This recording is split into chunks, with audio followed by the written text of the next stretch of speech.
Assalamualaikum warahmatullahi wabarakatuh. Perkenalkan, nama saya Nazari Febriana dari Prodi Kearsipan.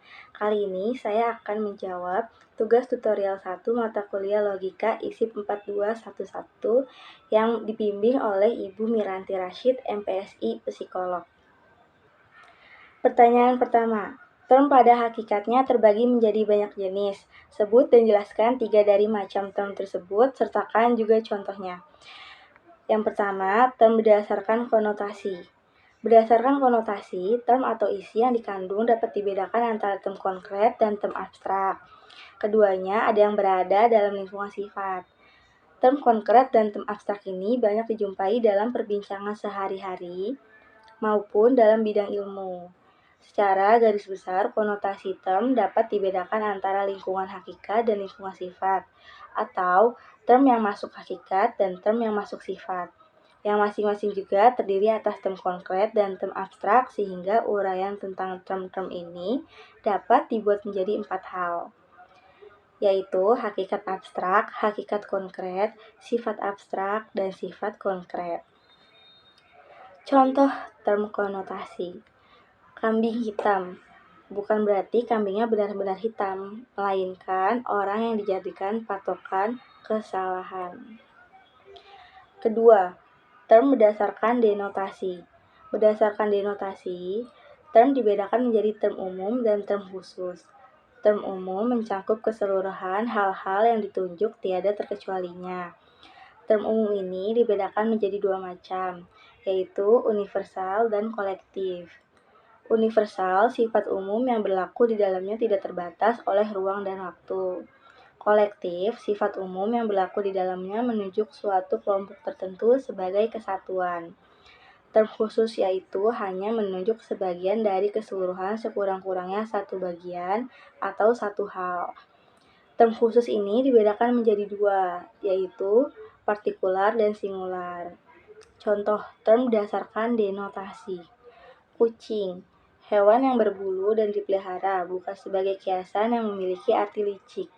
Yang ketiga, term berdasarkan predikamen. Predikamen yang dimaksudkan ialah cara beradanya sesuatu. Dalam menghadapi sesuatu yang masih asing dan ingin mengetahui lebih dalam lagi, maka hal pertama yang perlu ditempuh ialah mengadakan penguraian secara kategori.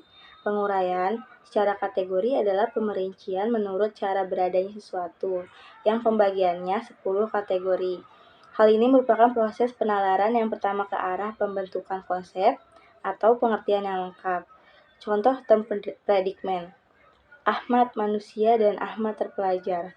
Predikat manusia menunjukkan sesuatu yang berdiri sendiri, sedangkan predikat terpelajar menunjukkan sesuatu yang bukan berdiri sendiri, melainkan dapat ada dalam diri manusia.